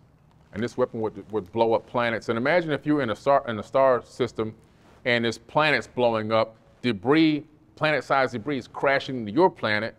So this created a space refugee situation, kind of, Space refugees. Yeah, space refugees. And they started fleeing and going out to different stars. Orion, Aldebaran, Zeta Reticuli, all these different star systems. Sirius, Draco. This is why they had the Draco? Oh yeah, the Draco star system's up there. That's what the Great Pyramid in Giza in Cairo is aligned with those, with Draco, Aldebaran, Orion, and Sirius. And so we was like, man, what's going on here? So the more you dig into this text, it's like, man, these people fled from war re-established themselves on other planets, and eventually found this solar system and came down here and created another breakaway civilization. These were the Atlantean people. Now, when you analyze the text, it gives descriptions of these peoples from time to time. And if you look at, for example, the Sphinx in Egypt, you look at the features on the Sphinx, you can see this, it's a face of a black person, right? And what's interesting is some of these Anunnaki, they were more albino, not all of them. Some had albino type skin. They weren't Caucasian white, but they had albino skin, but they had the African features. Some of them had blue eyes, but they had the knotted hair. Like Prometheus. Right, kind of like that. But Prometheus is still kind of really more almost like milk white. If you look at a black mulatto, a black or a black person that has that, you know, more that skin brownish condition. glow. Yeah. And but they had the knotted hair, knotted blonde hair, and blue eyes, a lot of them. Like the Aborigines. Yeah, like the Aboriginals, and also the people of Melanesia, right here, you know, in Asia. And so I did a whole story on those, a whole TV show on those before. So I really dug deep into it. I was like, wow, these people are really potentially not from this planet. And so the more you analyze it and realize, wow, then other people from other star systems brought humans here. This is like, this Earth is like parents abandoning their kids? No, what it was is like they were trying to find a place to keep their civilization going. Not something like the species going. Okay? And so that's why you have people that look Asian and people that look Caucasian and people that look black and people that look, there's a mixture of people, according to what I've read, that appear to be dropped off here. This is like an abandoned seed colony, this planet. Interesting. You know, and then after that, much later, these other people showed up, these other Anunnaki people showed up, took advantage of a situation where people were in a lower state of consciousness. They were not technologically advanced. We were more advanced spiritually. So when they were dropped off, you saying that the races were dropped off, or were they all dark-skinned, melanated people? The first people on this planet were all black, and then you find something interesting in the Emerald Tablets. After Thoth comes to the land of Chem to help rebuild civilization because the flood had destroyed Chem. After he does it, he tells his people that he brought with him. He brought people with him from other planets, and they went around the planet. He said, go around the planet and duplicate what we did here. Now, this is my personal belief. This is not in any text. I always tell you the difference between what I believe and what I've read. Now, these people, for example, if I'm now going to be the king or the ruler of Asia, and I'm a being from a place that looks Asian, I'm going to brand those people. I think they genetically branded people to look, in other words, these are my people. Look at them, they look just like me. And the reason why I say this is because if you go and look in the genetic books, the geneticists actually discovered that the difference between a black person, a white person, an Asian person, a Native American person, 2% variance in genes. But that 2% variance that makes a different race altogether couldn't happen in 200,000 years. That's the only amount of time we've been here. So they're saying it would have taken millions, multi-millions of years for that to happen, naturally. Now, from my studies, there's no records of Caucasians past 6,000 years. See, Caucasians are the newest race on the planet. They're the newest race. If you look at the Sumerian tablets, the Caucasians came from out of the Caucasus Mountains. It says something to the effect of when they were in the Caucasus, they then, he said, the exact terminology was that they, there's a certain term that they use for that. Not manufactured the Caucasian, but they said that they had, the word will come back to me. It's like they made them in a way. It's something, it's a terminology that they use, it'll come back to me, that how they made the Caucasian, but they're the newest being on the planet, according to these texts. The other races were already here. We had blue people, green people, you had, black, you had yellow. Yeah. This will be a great movie. Yeah. Now, there's a belief that, based on studying the Anunnaki, that they are coming back. You understand me? Yeah. So can you tell us a little bit about that? Well, in all the texts, they always say that they're going to return. The reason why they left was there was a pyramid war. It was the second pyramid war. Amun-Ra, also known as Marduk. You can look up Marduk's name in the Torah. He's in the Bible. He's in the Sumerian tablets. These guys everywhere. He's Amun-Ra. He started a war because he wanted to extend his kingship. He wanted to take over kingship in other areas that he wasn't supposed to on the planet, and so forth and so on. And so that war was nuclear. They use weapons, and the reason why you know it's nuclear because the description of the way that the people were dying, it was that they said the black people. This specifically says that their nails were falling out, their hair was falling out, blood was coming out of their eyes. This is radiation sickness, obviously. And so we know that it was a nuclear war. When you go into those regions, the Mohenjo-Daro in the Indus Valley, the buildings there turned to glass. They're still sitting there. The bodies are still laying. The bodies are laying in the street, holding hands. No animals have scavenged on those bodies. They're still laying there. You go to Africa, to Cairo, and you go to Giza. If you put your hand in the sand and pull up, every now and then you pull up balls of glass. That's what they used to carve the scarab beetles out of, because they're making a ode to the gods for the war that happened. So to turn sand into glass, you have to have 3,000 degree temperature blast, right? So we know that there was a war that happened that created this situation, you know? So it's just really amazing, man. The technology we have now is just a copycat of what they already had back then. And that war is what really caused them to want to flee. In one of the tablets, Enki goes to Anu and says, can you please stop the evil wind? That's what they call it. That's nuclear fallout. He's like, there's nothing I can do. Forebode and get in your ship. And so he told him, like, turn around, man, get in that ship. We got to get out of here because this thing is coming. And they said that that evil wind covered the land and killed all the animals, the people, and everything else. And a lot of these people never came back. But they said that, you know, that they'll be coming back. Now, there's two ways to look at it. One way is some of the offspring is still here on this planet. You know, probably most likely maybe that ruling elite class. And then it's said that there will be some type of a future situation where they will return and take back claim of the rightful kingship of this planet. So, and in the Emerald Tablets, it says the same thing, which is interesting because it's even older than those tablets. It's old, it's like 36,000 years old.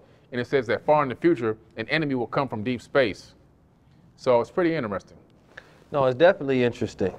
Now, what are the different type of aliens? You know, because you got the grays, you got the blacks. I want to know, what's the different type of aliens? There's all kinds. You have black people. I think most of the UFOs that are flying overhead are being piloted by black people. That's my personal opinion. Now, that's very interesting because Honorable Elijah Muhammad said decades ago that there was a mothership up there, you understand me? And he gave a full description of the mechanics of the mothership, how it was piloted, you understand me, how the people lived. Wow. And he said, I believe it was made in Japan, you understand me, during that time. And, you know, he was the first to introduce the concept of like aliens and telling the government, you understand me, that the mothership was going to destroy them with these different type of bombs that they had. And he gave a breakdown on how many baby planes that were there and that there were black men and women up there. Like it's a very detailed account. And then after that, in the 1930s is when they started to create those programs towards observing UFOs, and then started to create counter stories of why they were UFOs, right? But the Honorable Elijah Muhammad maintained his knowledge of UFOs and the account of their existence, and so does the Honorable Minister Louis Farrakhan today. And number one, I don't believe the UFO community gives any real reverence and appreciation to what the Honorable Elijah Muhammad was doing back in those days. And if he did that, he was ahead of his time. Oh yeah, for surely. Oh, he was ahead. He was breaking it down back then. You understand me? He was like, listen, man, here's the people of Mars. We got the mothership up there. You understand me? There's black people in the mothership. They got the baby planes. They got these certain type of missiles. When they drop, it's gonna do this, that, and the third. Like, it wasn't without detail. You understand me? And he told them this is how it worked. This is how they were able to build it. This is how they funded the sources to be able to build it. There was a collective of scientists that was able to come together. Like, how long it stays in the atmosphere, how long does it have to come down here? Like, it's a very detailed account. And it's funny because there's many things that are controversial towards the Nation of Islam. I've never seen any, like, I've never seen the government itself attack that aspect of the Nation of Islam. They don't say nothing about that, which I would think would be the most open part you would talk about. Like, hey, this man talks this, that, and the third. Let's attack this. He's crazy. But that's never been, you understand me, something that they use as a point of attack. Right? Which is very interesting to note. So I've always grew up with the idea of UFOs and aliens, you understand me, just as, you know, a knowledge in the household. People just get scared. They think that we're talking about little green men. Now we're talking about men and women, people that look just like us. the majority, I think, of people that we calling aliens look just like us, Yeah. in my opinion. I would imagine, and if you gotta understand, if I'm an alien, I'm up there, I wouldn't want to come to Earth. Yeah, no, I'm that's just, ghetto. like if I got a little alien TV, you know what I'm saying, and I'm watching the reality Earth, the reality TV Earth. That's what it was called. It's called reality TV Earth. And I'm flipping these different channels, and y'all tripping. Yeah. You know, oh man, this what the Bloods is doing. This what the pharmacist. I don't ever want to come down there. No. If I get caught, they throw me in the prison for life. If I don't know all their rules and I trip up, nah, guess what? I'm not coming down there. Yeah. You understand me? That would just make sense to me. Yeah, it does. See, it was easier for them to interact with people when we had less technology, and we were more green, so to speak, because there was no immediate threat on their life. There was nothing we could do. Matter of fact, we saw them as gods. Right. Now, with all this technology and the military-industrial complex wanting to weaponize anything they can get their hands on, they want to take them down, they want to shoot them down, they want to get their hands on them and see what they can turn into weapons. Right. What kind of technology can we convert into weapons for ourselves? How can we reverse engineer this stuff? That's all they're focused on. Yeah, I mean, human beings are not nice. Right. You understand? We want to steal their technology and then use it for ourselves, and if we get them, most likely you'll capture them and then study the science of their biology and their anatomy. Yeah. Who want to come to Earth with that? You put them in a zoo. Yeah, we wonder if aliens are hostile, but we already hostile. We're the hostile ones. We hostile to aliens of other countries. Yeah, I know. So I know we're going to be hostile to aliens from other planets. I know. It's crazy. It's true. A guarantee. You understand? It'd be like, you don't want to let a human being to over one border to another. So you're telling me I'm coming from another planet and y'all going to let me come kick it and share resources in life? Ain't no way, no how. Not going to happen.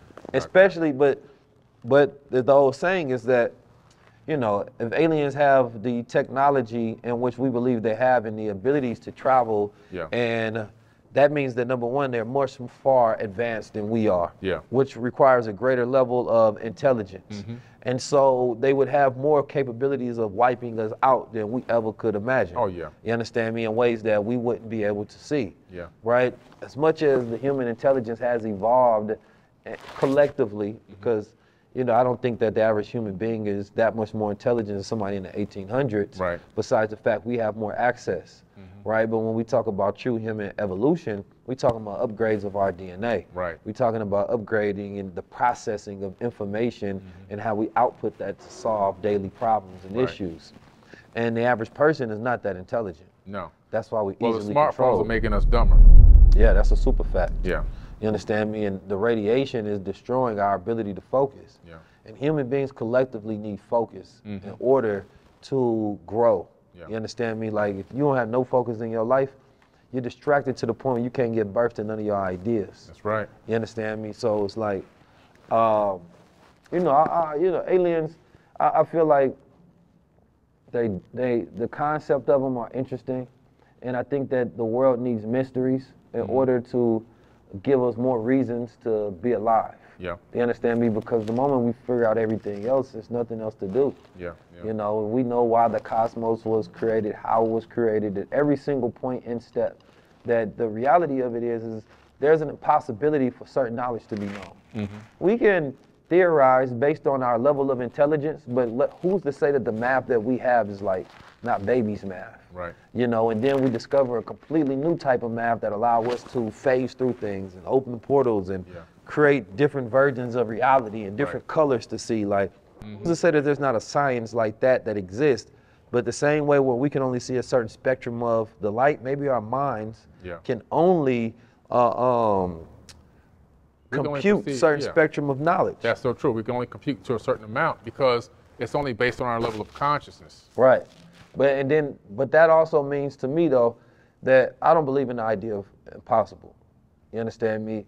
I think that there's something that exists that I don't measure size based on value. So it's like, let's say human beings are just a cell, you understand me, in the bacteria of the universe. Yeah. You understand me? That doesn't mean we don't have value, because the way that we experience reality is our value in itself. Oh yeah, absolutely. You understand me? That we are energy and that we wouldn't be in existence if we didn't have a level of value. Yeah. It's just that I think we come up with more system to devalue ourselves than anything. Right. We think about how vast the universe is only to think about how small we are. Right. Human beings need to constantly downgrade themselves and constantly demean themselves to put themselves in their own place. Right.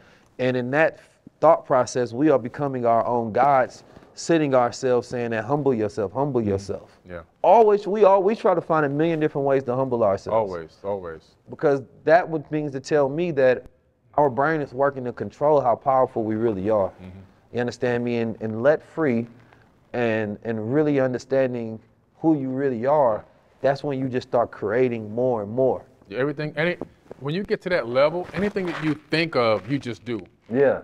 I just bought an electric guitar. I never played the guitar before. Yeah. I'm gonna learn how to play the electric guitar. You know, my girl was like, "You bought an electric guitar?" I said, "Yeah, I just want to learn how to play it." You know, I bought a violin. I played the violin. Whatever I want to do, I just do it. Yeah. Because I see it as we are this, entity here, and the universe is vast. But I see it as I'm a part of something huge. Where other people see it as I'm just a speck in the dark. Right. You know what I'm saying? But so let me ask you this: you discovered a black satellite? The Black Knight satellite. I didn't discover it. It's already up there. But well, you know how the rules on this planet. Yeah, I know. You know, we're going by Christopher Columbus law. Yeah. You discovered this, man. Yeah. Well, of course. And so what happened was I had heard about it and researched it years ago. Well, first let's say what is the Black Knight satellite? Okay, the Black Knight satellite is an object. Like Batman got his. I know. His it's crazy. This is real crazy. So this is an object orbiting the planet. And it's well documented. It's actually on the space agency servers. It's on the military servers. It's on university website servers. The object is that they've labeled it space junk. So what they're saying is this object, which was detected all the way back in the late 1800s by Nikola Tesla first. He picked up a signal from it. Then the 1950s, ham radio operators picked up the signal again and actually decoded the signal. 1960, Duncan Lunan wrote an article. He's a journalist for Time magazine. Wrote an article about the object. It made Time magazine, and then many more consequential articles came out about this object because why? It was changing its own orbits. It was in a first equatorial orbit, then it went to a polar orbit. When Sputnik was launched in 1964, it followed Sputnik to the moon. This thing is under intelligent control. It's about 15,000 tons. And so what happened was the United States saw it up there, Russia saw it up there, Russia thought it was us, we thought it was Russia. Then we both said, wait a minute, we can't launch nothing like this. We don't even have this kind of technology. And so they were like, damn, what is this? So they really started looking at this thing and analyzing it. And we finally got a chance to see it close up personal with the STS missions, the space shuttle missions. Took HD quality video and photos of this thing. And they were like, wow, we're gonna call it junk because we don't know what this is. They're afraid to touch it. They're afraid to move into it and try to, take a piece of it to see if they don't know if it's going to have a defense mechanism or whatever. They just know this thing is orbiting the planet in a way that it shouldn't be orbiting. And the fact that it is giving off a signal that has been decoded as being the Epsilon Boötis constellation. But that's not a big deal. But the big deal about that is it's giving the location of the constellation where it was in the sky 13,000 years ago. So this thing potentially could be 13,000 years old. And so what I did was I created a documentary, which is coming out in June the 5th. It hits the movie theaters. This object is it's still moving around, still making its own course corrections, and it is still giving off a signal, and the signal is still giving off the location. When you look into the Sumerian tablets, you find out that Enlil owns the Epsilon Boötis constellation, the same constellation that this thing is saying it's from. So that's probably one of his ships just up there chilling. Yeah, it's his all-seeing eye. He had an all-seeing eye in the tablets. That's where they got it from for Lord of the Rings and all these things. The all-seeing eye came out the tablets. He had an all-seeing eye, so he could see what was going on the planet at all times. See, when you have a planet that's spinning, why you consider it a satellite. Yeah, a satellite. When your planet is spinning on its axis and you have something orbiting this way, it's able to take scans of the planet in a way that can give you a view of the entire planet in so many hours. Right? Versus doing this way, you can only get what's going around the equator. But when you do this way, you can see the entire planet. And so he had that all-seeing eye. And what happened was Michio Kaku made an amazing statement that made me want to make this documentary. He said in Epsilon, this is about 10 years ago, there's a void. It's called the Epsilon Boötis void. It's the largest empty space inside of a constellation that they know of in the universe. He said, but it looks like light is bending around something. He said, this looks like a type 1, type 2 civilization that's cloaked in Epsilon. So when I found out about the signal coming from Epsilon, and Lil owns Epsilon in the Sumerian tablets, he's an Anunnaki, I said, I think this is all linked. And then I found cylinder scrolls that show the Black Knight in ancient cylinder scrolls. So all this is going in the documentary, which is coming out very soon. Fascinating, man. I got one last thing to ask you about. You know, you've searched through thousands of pictures from the Mars rover. Yeah. And you've actually found a face. Face, anomalies. Famous face, though. Yeah. On Mars. Oh, yeah. Tell us about that, brother. Well, there's this object in Cydonia. Ironically, they call Cydonia on Mars, you know, this area where there's this face and these pyramids. On Earth, Cydonia in ancient times is Cairo. So they really know what they're doing. They're hiding the truth in plain sight for us. But there's a gigantic 4-mile wide face there. And the face is right outside of a city, a pyramid city with a 5-sided pyramid. Now the city, the pyramids, and this other debris, which looks like a collapsed structure, is in a format which there's an angle of 19 Talk to me, man. degrees. Okay. Now, before you go to arrive to your next thought process, most people don't know about the number 19, that there are phenomena all across the universe that are at angles of 19 degrees. That's right. Including Jupiter's red eye. Yeah. You're talking about Yellowstone Park, different volcanoes, all throughout the universe. Yeah, that's true. And so this is 19-degree angles making this triangle, right, where these landmarks are on Cydonia on Mars. The face, the 5-sided pyramid, and this other area where it looks like a collapsed city. And so Avebury in the UK on Earth, right by Stonehenge, you have this city there where there's these artificial structures built up from dirt, mounds they call them, and these paths through the land. If you take that Avebury ordnance map from the city, which is downloadable online, and overlay it on Cydonia, where the face is located, it's a perfect match. So somebody on Earth mimicked what was already on Mars, but the only thing is this was like in the 1600s. It was terraforming, you understand me, and replicating what was on Mars. Yeah, that's what was happening. But that's some interesting dynamics right there, man. Yeah. I think one thing about what we can all agree about this planet Earth is that we don't know everything. No. You understand me? And there are schools of mystery and thoughts of mystery that may be very mystery for all eternity. Yeah. You understand me? Or maybe we know, but we don't have verification. And the unfortunate aspect of now is that we need to verify everything so that it becomes evidence as fact. Exactly. Because I don't believe the Dogon people actually went to the constellations, No. you understand me, and mapped it out and then came back. No. I think that they had a connection and an intuitive knowing and understanding that was downloaded transferable knowledge, you understand me, and they didn't have any reason to question it. They wrote it down, this is what we've seen, because this is what came to us. Yeah. Why would information come to a people who are pure, uncorrupted from all of the images, information, the information that we get now in society? When I tell you what's a picture of, you know, an alien, or picture of a mountain, or picture of this place, you usually go into an image that you perceive as reality. What if it was a color corrected filter? May never be what you actually think it is until you go and experience. Right. So unfortunately, we have all of this data and information in our head, which doesn't allow us to truly think like human beings connected to reality. Yeah. We are connected to the digital structures, and they inform us on what reality actually is, you know.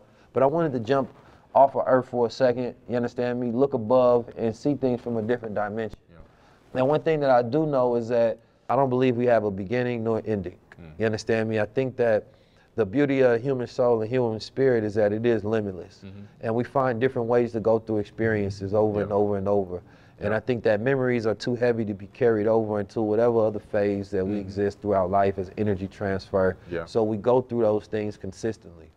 But I believe that, you know, we are a source, you understand me, which gives us that same power. And that regardless of wherever you at on this planet Earth, whatever condition, level, system, you know, whatever you believe in, you have the power to produce change. And that can be measured scientifically, it can be measured theologically, it can be measured spiritually. There's enough evidence, if you need it, to showcase that you have the power to change whatever condition that you are in on this planet Earth. You understand me? And at the same time, we have to realize that there's a game being played on our backs. And the only way that it's going to change is if we stand up. That's it. You understand me? And we tap into that energy, that inner intelligence that allows us to rule over our spectrum of reality. Yeah. So my brother, I appreciate you tapping into a high level conversation. Thank you. You most definitely are an alien, but I appreciate your extraterrestrial presence. Yeah, man. You understand me? Can you please tell the people where they can find you? Sure. You understand me? And where they can tap into more of the knowledge that you have. Definitely. Well, they can find me on forbiddenknowledge.tv. Yeah. It's the website. It's a streaming TV platform. Yes, sir. 6,000 shows up there right now, 20,000 subscribers. Great platform if you want to go there and get a lot of knowledge-based content, conscious content, everything from cooking, yoga, esoteric wisdom teachings. My mystery school is up there, which you attended before in person. It's all up there on Forbidden Knowledge TV. And you can get my apps on Roku, Apple TV, Amazon Fire TV, the iOS store, the Google Play Store, the Forbidden Knowledge TV app. And they can check it all out right there. Or they can go to forbiddenknowledge.com and see everything we have to offer. There you have it, people. I appreciate y'all tapping in. Until next time, make sure you're not overconsumed by low-level conversations, because this was a high level. Tap in. I'm 19 keys and this is high level conversation. Tap in with the guys.